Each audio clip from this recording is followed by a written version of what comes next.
On this episode of the Clip Service podcast, Rola and I broke down quite a few things.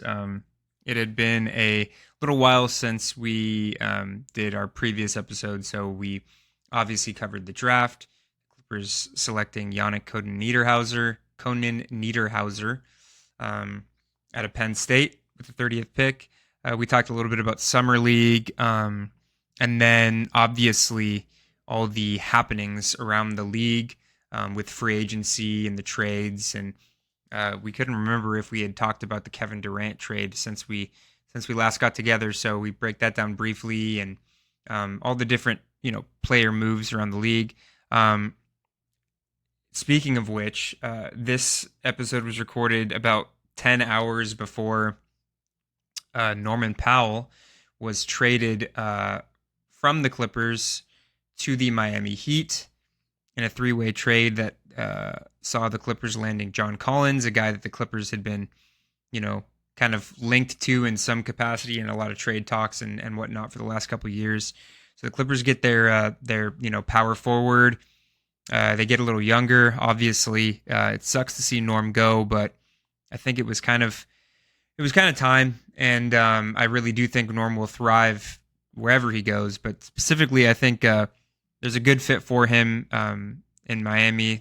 Him and Tyler Hero together, that's a lot of offensive firepower. So Clipper Nation and the Clip Service Pod wish Norman Powell the best of luck. He was nothing but a professional. He really gave his all every time he was out there.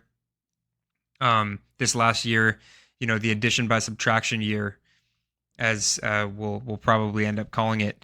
He was phenomenal. I think he should have been an all-star. But yeah, just a great dude, fantastic player, an absolute bucket getter. So Miami is lucky to get Norman Powell.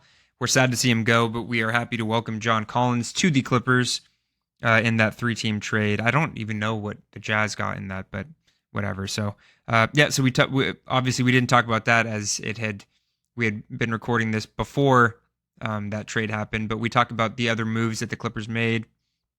Around the margins and some moves that the Clippers potentially could make.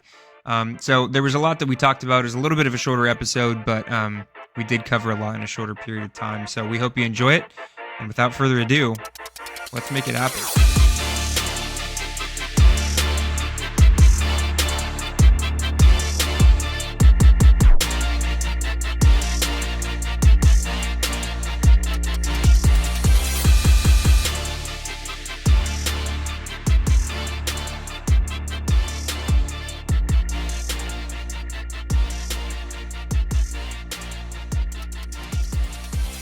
What's up, Clipper Nation?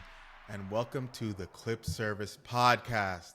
Please make sure to find us on Spotify, Apple Podcasts, Deezer, Amazon Music, and on YouTube. And you can also find us on Twitter and Instagram at the Clip Service Pod. My name is Rola, and this is my co-host, Nick. Let's get right into it. What is going on, Clipper Nation? Welcome to the Clip Service Podcast. I think the first thing we need to talk about is the Clippers made their draft selections in the draft about a week and a half ago. The Clippers selected Yannic Konan Neiderhauser with the 30th pick in the draft. Obviously, 30th pick is you're not going to draft an all-star most likely. So it's Isaiah Thomas. Yeah, Isaiah Thomas was what, 60th? Yeah, or Jimmy Butler, wasn't he? Jokic was 50 something or something like that. So you can find diamonds in the rough. Yeah. But for the most part, the 30th pick is kind of a crapshoot. But the Clippers selected a person that I certainly didn't have on my radar. I did know that I noticed that he tested really well at the draft combine. 6'11" center, Swiss dude. Played 3 years, I believe, at Penn State. Played at Northern Illinois before that. Actually, no. 1 year at Penn State, 2 years at Northern Illinois? Question mark. He's 22 years old. He's 6'11", 242. Extremely athletic. As I said before, he tested really well at the combine athletically. His measurables are really good. so it kind of makes sense knowing what we know about Lawrence Frank, that he would want to pick a guy, that he would want to acquire a backup center. I mean, he's been trying it for years. Most of the time, it hasn't worked. I mean, we go down the line: Drew Eubanks, Moses Brown. Um, who else did we have that didn't work out? Oh, Mason Plumlee. I tried to block him out of my mind completely, so it took me a second to remember. Isaiah Hartenstein, which was great, but we let him walk for John Wall, which was a mistake, obviously. But yeah, so Lawrence Frank used the 30th pick to get a backup big or a reserve big. I like the kid. I think that he seems like a really high character kid. My only qualm is, and I think a lot of Clipper Nation kind of shares this sentiment. Whether or not that holds true will remain to be seen coming up in Summer League. But there were players like one of my personal favorite prospects, in our range, Rasheer Fleming out of St. Joe's. He was still available. I thought for sure that the Clippers were going to draft him. I had him projected in the top 17, 18. And I mean, there were guys that were available like Rasheer Fleming that had a little bit more of a higher talent potential on paper. You look and see what the Suns ended up taking Rasheer Fleming the pick after, and the first pick of the second round. The Suns had the 50th pick. They traded up, and then they traded up again to make sure that they got him at 31. Guys like Noah Penda, Maxime Renault, who is, the 3-point shooting big out of Stanford, a lot of really high potential picks. And the Clippers ended up choosing a guy that I had Niederhauser projected around the 45 to 50 range. And, the Clippers jumped up and got him. And I find that this is kind of a growing trend with Lawrence Frank. You saw it with Jerome Robinson, where Jerome was not really mocked to be a lottery pick or mocked to be a high first round pick at all. But Lawrence Frank took a chance and moved up in the draft to get a not so known commodity. And like I said, he fills a need. We'll talk about the Brook Lopez signing shortly, but I think that now that Brook Lopez is part of the team, he'll probably won't get as many minutes. The problem is he's 22. He's already a little older. Do you agree, Rola, that Lawrence Frank's tendency to kind of make things a little bit more difficult is a little worrisome, I guess? And to me, it shows up a little bit in his draft selections. You look at Moussa Diabate and Kobe Brown was the 30th pick. Leonard Miller was still available at that time. There were guys that had a higher talent floor, in my opinion, when Kobe Brown was still available. And I don't know. What's your opinion on that? Yeah, I don't think it's fair to put all of this on Lawrence Frank. No, definitely not. Because definitely it is a front office decision at the end of Sure. the day. It goes through the coaching staff. It goes through I'm sure it goes through the team. Certain players trying to see what do they need to be successful, which I don't think that should be the move. I think that we're kind of seeing it with the Lakers, but I think like I've been saying previously, I think our front office should be directing the Clippers towards the future rather than signing elderly type players. And he's not elderly, but he's 22, right? No, I'm not saying he's elderly. I'm just saying, kind of looking at the 17th year center out of Penn State. No, I'm not talking about it in that way. But it seems like the selection was made to almost benefit our current team rather than benefit a future team. Like you said, he's 22. So maybe in 2-3 years he'll be 20, 24, 25, be able to really impact an older level team. But I think that personally, we should be focusing on more players that can develop more. And kind of develop in a way where they can be scorers, playmakers, a center. I mean, we look at the centers today. All these centers can, all these star centers can, hit threes, play defense, post moves, post up, mid range, like do everything on the court. I mean, we're seeing Jokic basically be a center point guard. So Yeah. I think that should be the mentality of, let's draft someone that could potentially become something like that, rather than, this guy is super athletic and he can be a defensive stopper. Which, I mean, it's good. I mean, it might help a team in 2 to 3 years, but I don't think that's going to be a type of player that we can kind of stand on. Yeah. But, like I said, you never really know. I mean, you have someone like Zubac who, I mean, I guess you can't really compare them because he was always a pretty good, free throw shooter. He's very skilled. Like Zoo is very skilled. Post moves. And you could see that from day one, which is why Lakers fans were pissed that he got traded to the Clippers for a bag of chips. For nothing, yeah. But yeah, I mean, I think with this selection, I wouldn't put it all on Lawrence Frank, but the Clippers front office to me have been kind of failing for a little bit now, and I think that it's kind of been trickling down from top to bottom, and I think that's why the team as a whole and the franchise as a whole kind of, and I don't want to say franchise in the sense of like, fans and stadium. That's all a different section, but I mean more of like playing and coaching, and I feel like we've like had a lot of issues when it comes to like rotation, players playing, signings, not getting the young players enough playing time, this, that, and the third. And I think it all starts from the top where, I just feel like there isn't a dynamic mindset, like a mindset where, they're not trying to, I think they're like kind of stuck in like an older way of it's a thinking weird rather than newer way of thinking, which, I mean, I think he would be a really good backup center, but I don't think we should be drafting for backup centers. It's basically the bottom line of what I'm trying to get at. Dude, and that's just it. I mean, that's a great point. Like, it's a weird limbo because, like, I like him. Like, I like also, welcome Yannic. Like, I'm happy Yannic's a Clipper. Like, he's a Clipper now. Wish him nothing but the best. I want to see the kid play.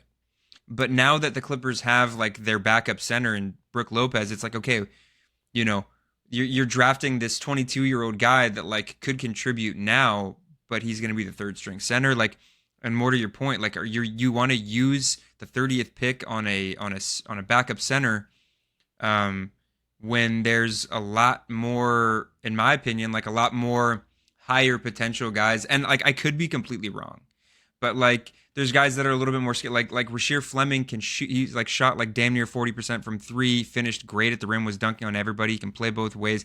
Noah Penda is basically like a Nico Batum light. Maxime Renault shot like a historical clip from three as a center at Stanford. Like Ryan Kalkbrenner, he was still available. Like guys were still available. And it just seemed like a little bit of a risk. And I really hope it works out. And I like what this kid can do. I like what Niederhauser can do on paper. I just think like at the 30th pick, we'll see. I think you're putting yourself behind the eight ball, making that big of a jump and it might just want to make things easier on yourself. But we won't know until we see it. And the best time to see younger guys play and show their potential is going to be in the NBA Summer League, which is coming up. It's right around the corner. The Vegas Summer League, I believe the Clippers played their first Summer League game the 11th, which is Friday. A lot of teams are playing that day. And so the Clippers Summer League roster, and I only say this because there is one guy in particular that I am just jumping for joy that the Clippers, he's not a Clippers pick. I don't think he's currently under contract, but I think he's on the Summer League roster, and he'll probably get an Exhibit 10 contract. But as of right now, hold on, let me pull up that Summer League roster real quick. Yeah, I'm trying to look it up right now, too. I'm only getting the 2024 one. Bear with us, guys. I can pull it up in a sec. Okay, so the Clippers Summer League roster is Kobe Bryant and Jordan Miller, who, I think we lost Rola.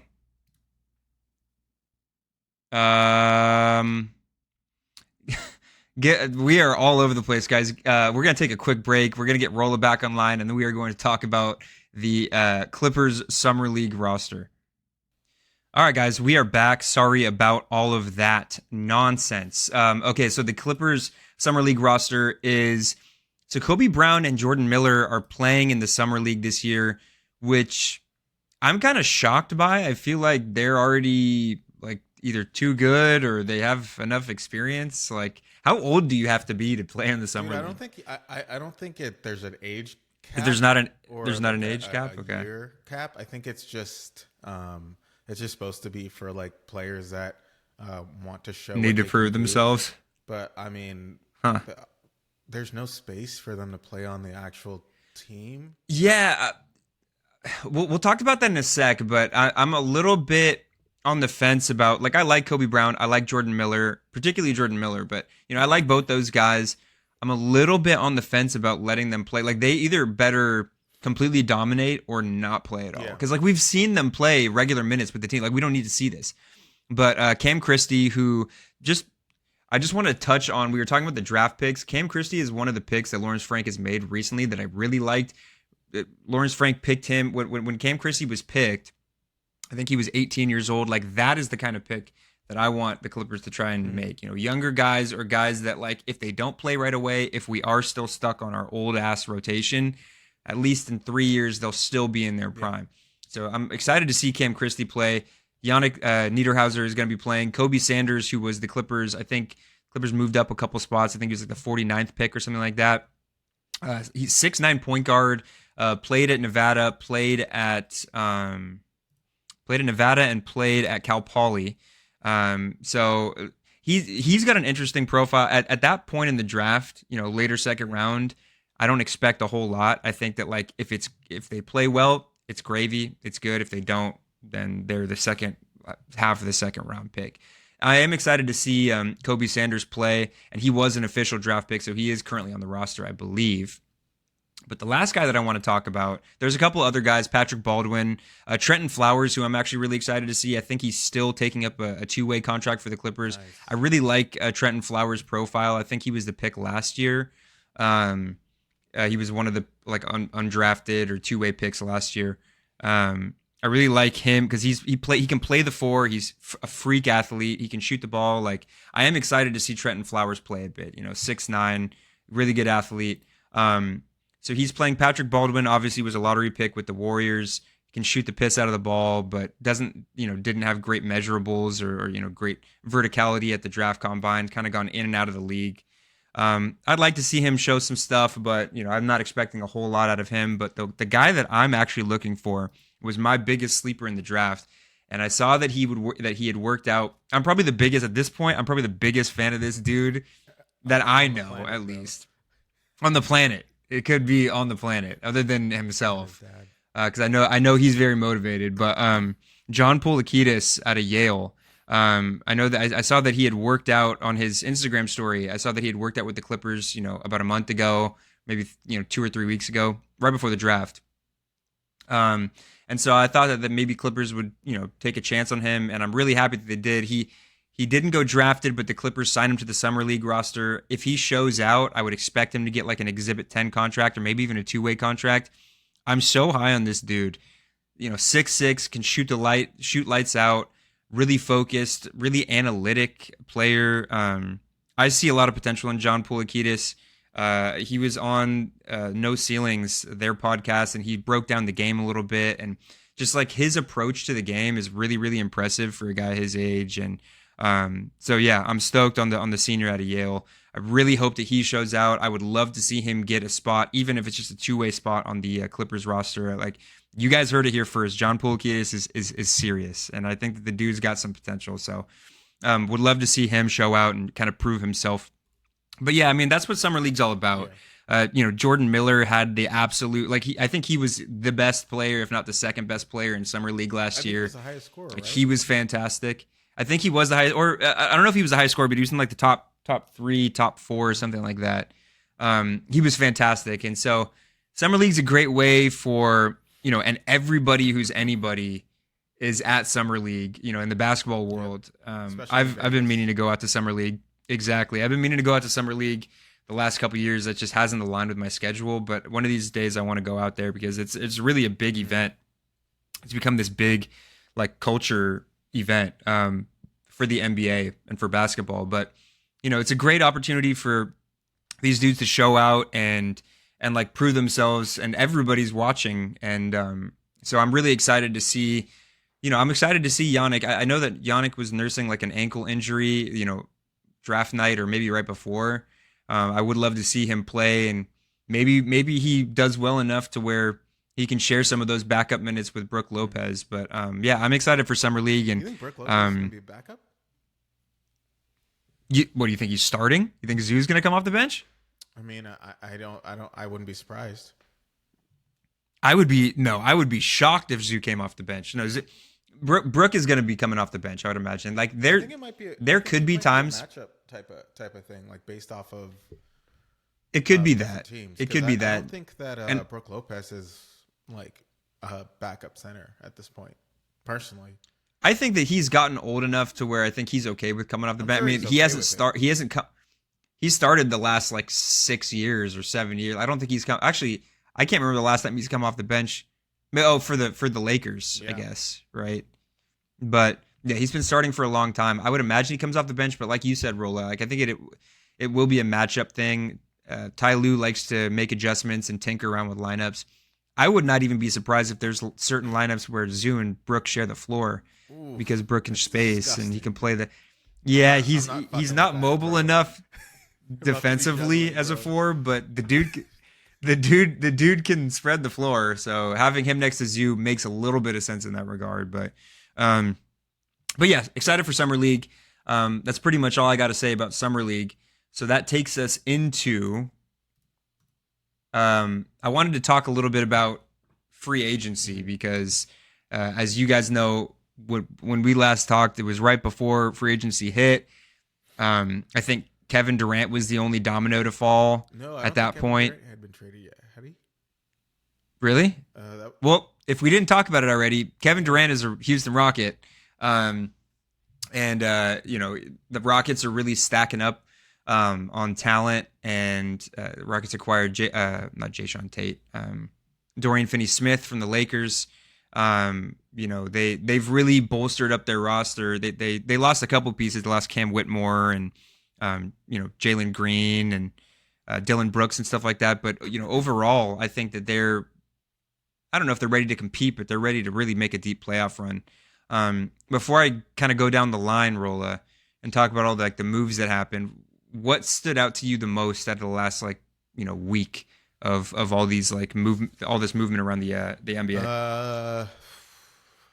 To be honest, I don't think there was a move that kind of made me think of anything different in the NBA currently. I still think that OKC are the best team in the league, and I don't think that any other team comes remotely close. Maybe the Nuggets. Yeah. Are the only other team? I was gonna say Nuggets acquired Bruce Brown, Tim Hardaway. They got rid of Michael Porter Jr., but they acquired Cam Johnson. Yeah, exactly. Cam Johnson. I think Cam Johnson was a step up for Michael Porter Jr.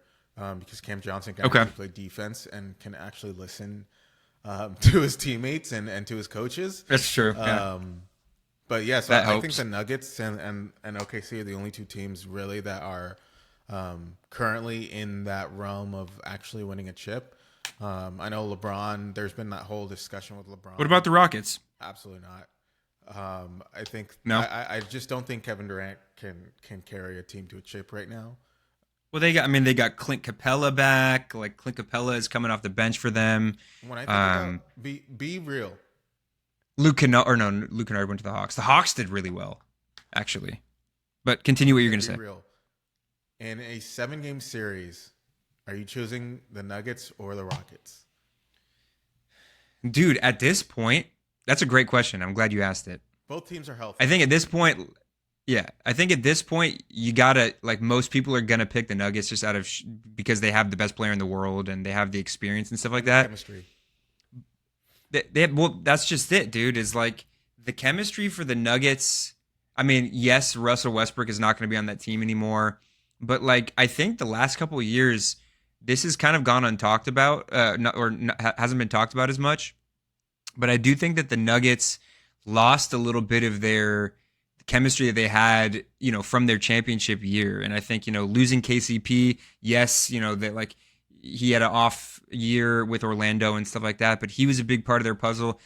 Christian Brown has really elevated his game, but I think that and obviously Aaron Gordon's become a really great player for them. He's been a good player, but he's become a great player for them. I don't think that, I agree with you that Cam Johnson is a step up from Michael Porter Jr. in terms of youth and energy and defense and stuff like that.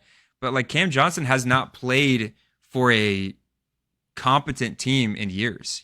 He played for the Suns, but I'm not 100% sure that we're going to see that vintage Nuggets chemistry 3-and-D player this year. You don't really need chemistry. He plays defense, and he plays. I know, but the Nuggets the corner and hits his threes, and that's a perfect type of Sure. player. And he moves. That's a perfect type of player for Jokic.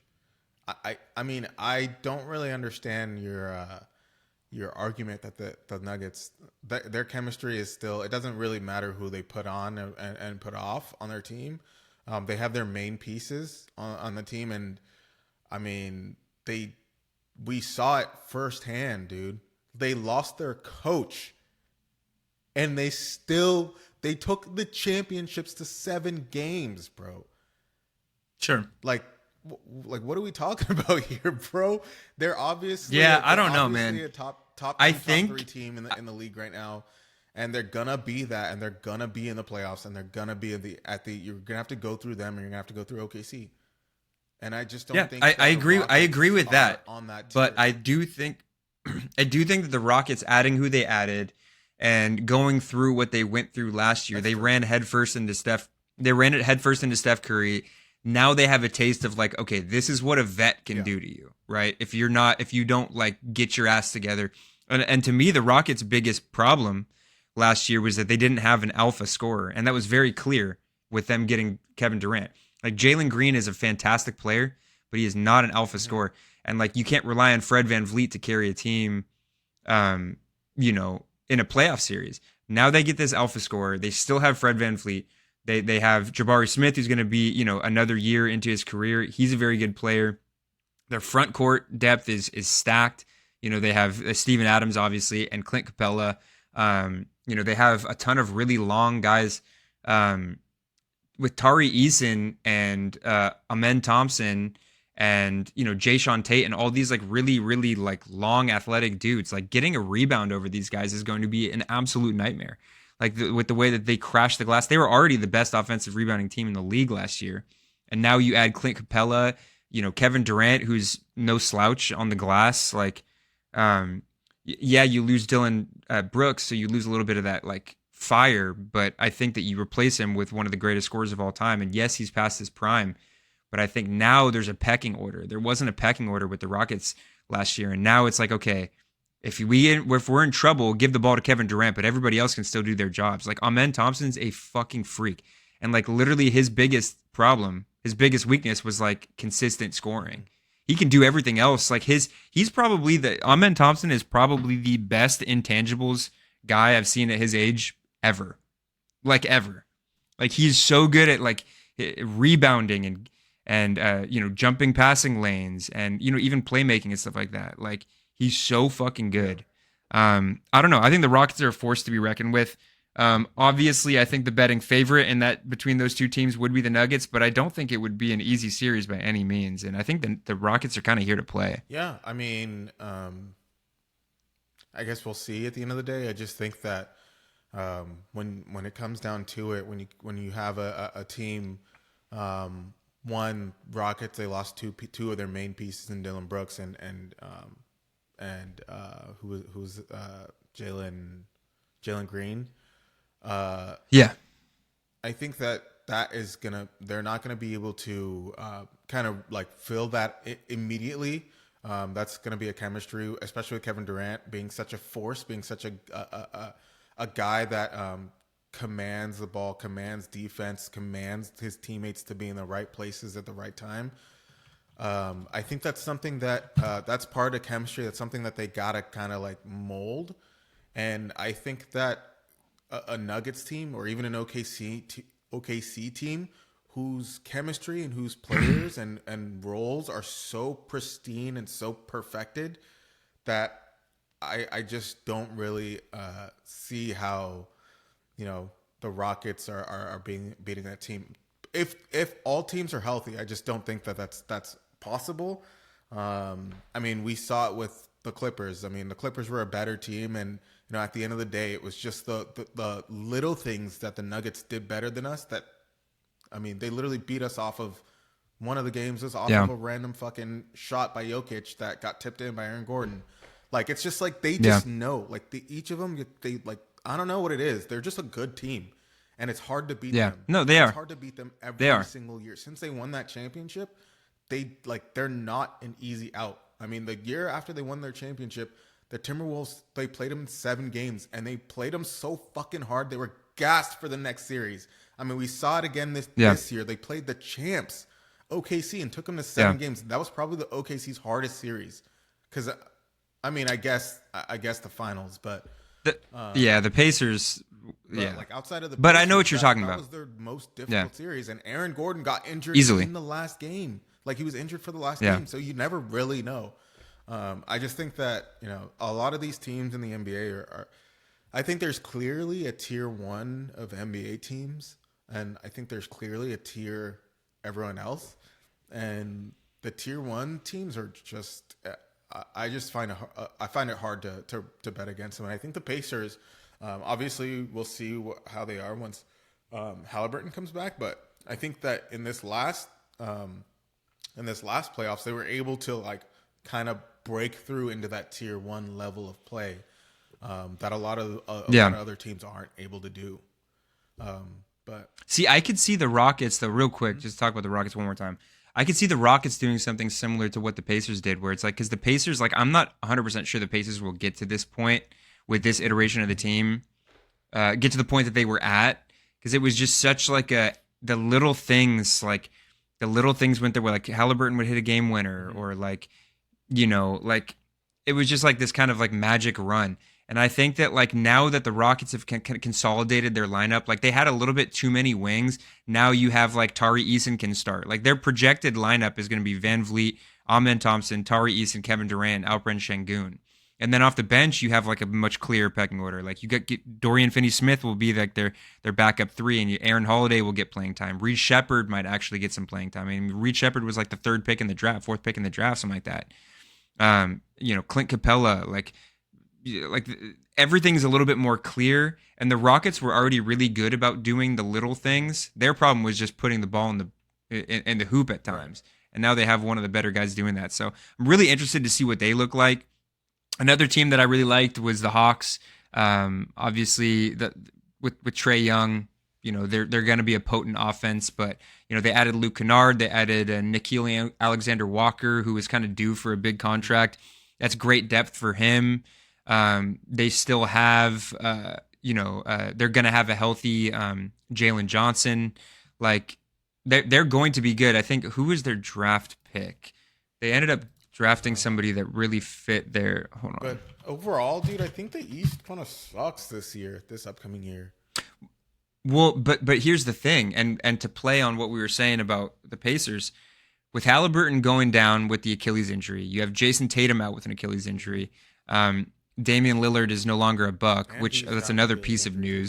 news. Right, but Damian Lillard was waived with like 130 something million left on his contract or something like that. So the Bucks aren't going to be maybe as good. Like I think teams like the Hawks and teams like the Magic, who just acquired Desmond Bane, and you know what did the Magic need? They were dead last in shooting. They were like number 2 defense, but dead last in shooting. They just added one of the better shooters. Like there are teams that got better. That I think now the East is really interesting to me, where it's like there's a lot of big pieces missing out of the East. Like who's going to step up?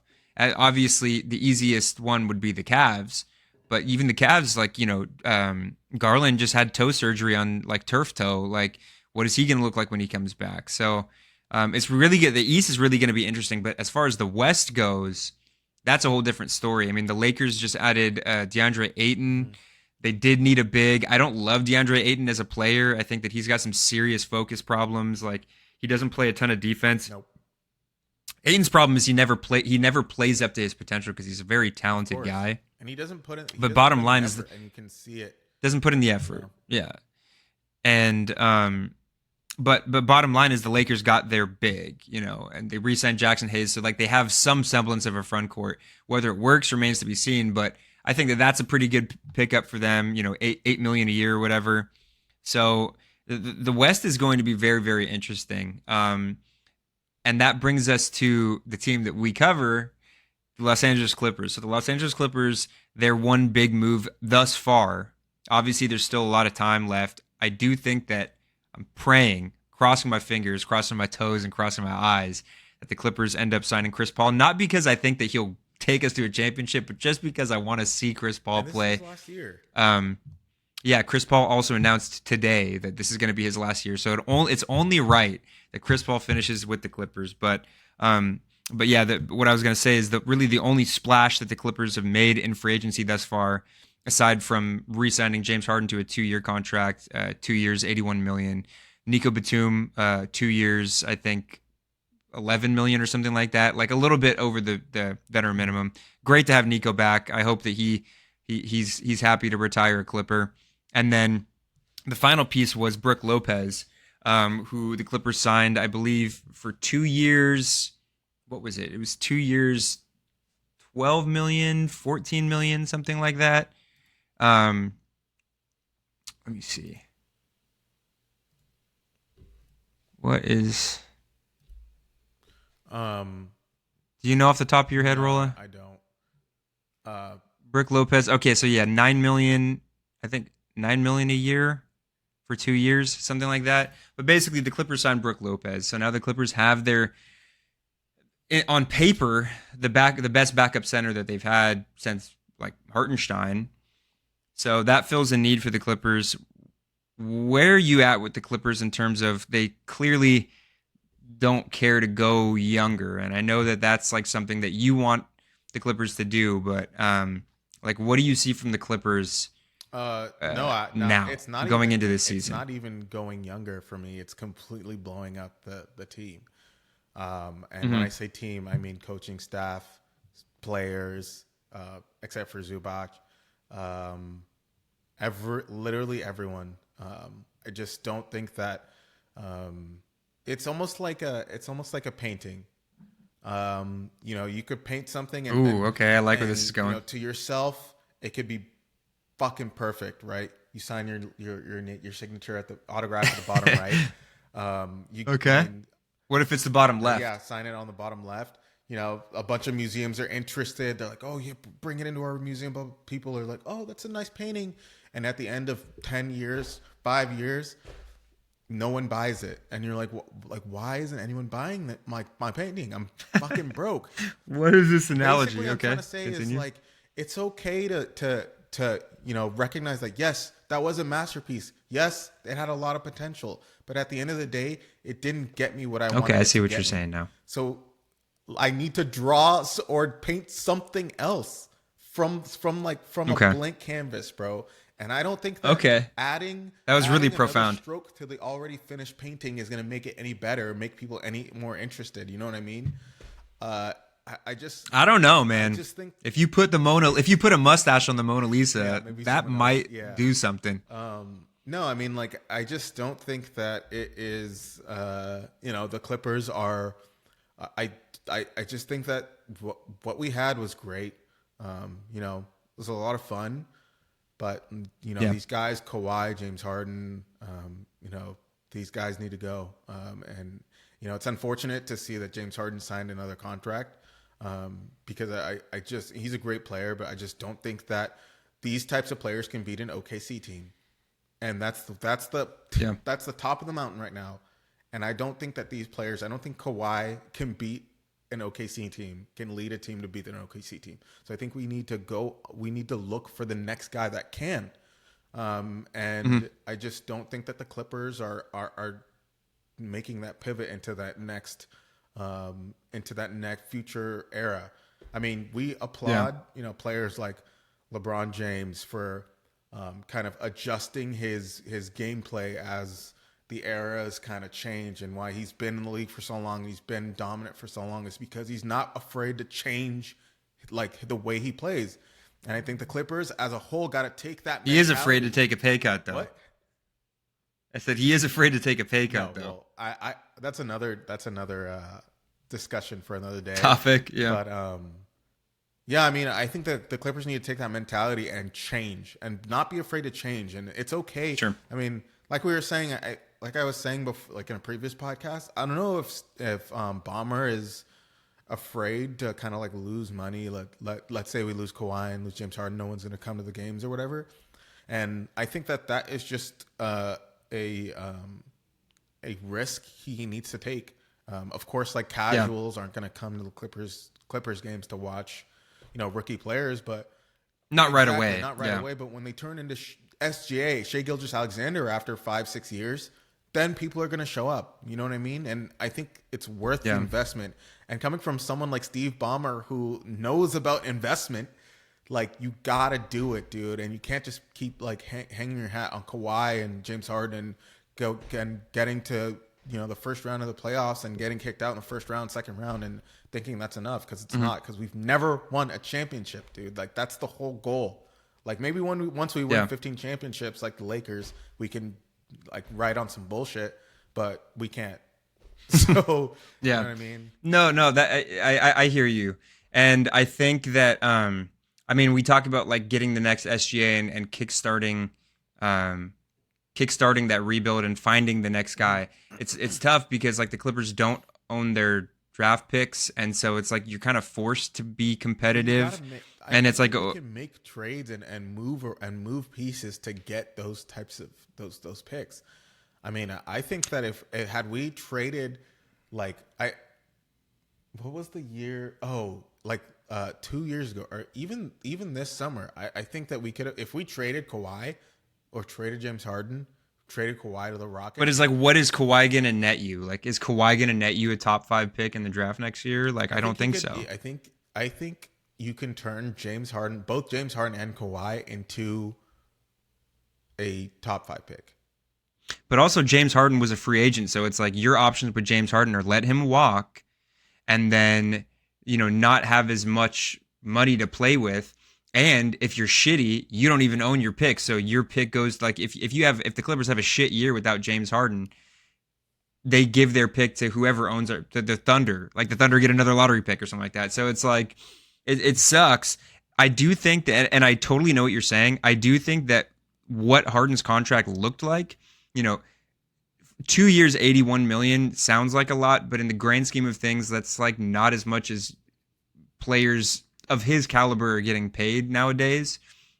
So it's like relatively team friendly, but I think the most important thing to take from that is that his contract ends the same year that Kawhi's contract ends.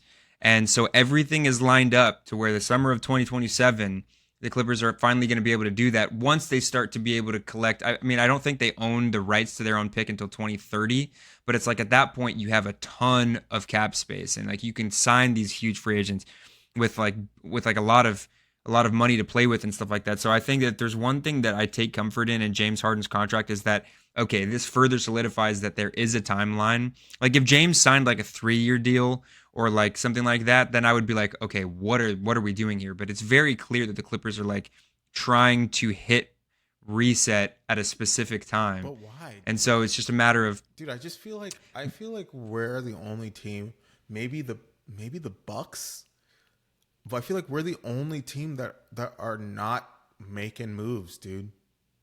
I genuinely feel that way. I mean, even the Wizards, dude, they just I mean, like, they've been but the Wizards own their own draft. The Wizards own their own draft picks, and they have. And so if they suck, then they just get better picks. Dude, I just don't believe it. I just can't. Like, I just don't. Truly. Like, there has to be. There probably is.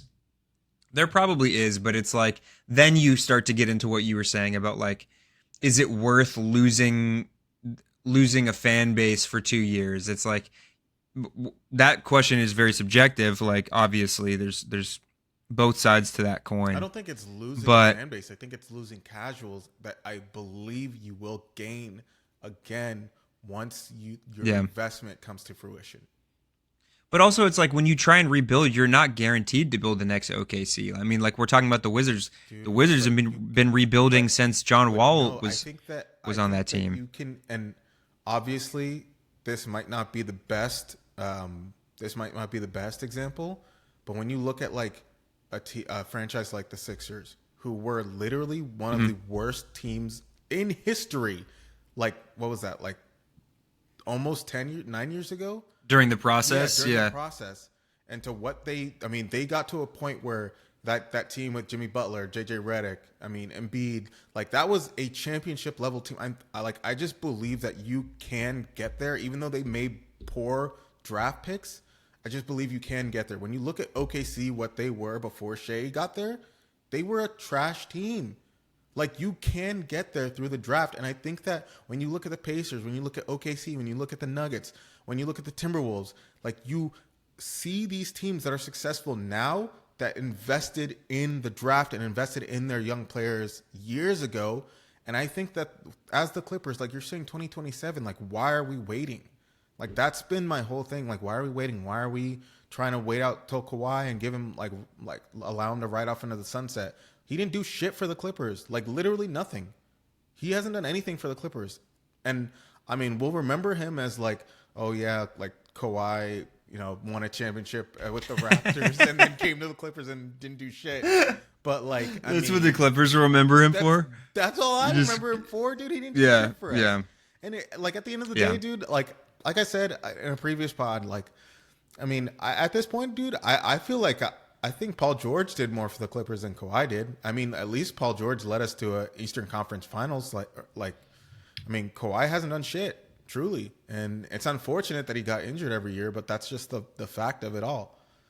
But yeah, I just find it hard to believe that there isn't a path to a rebuild with the Clippers with our current pieces. Like you said, James Harden is a high caliber type of player right now, and could really do a lot for a lot of teams. And I think he would be I think a lot of teams would be very interested in him. I think a lot of teams would be very interested in Kawhi. And I think that you can play your cards to get draft picks, to get high level draft picks.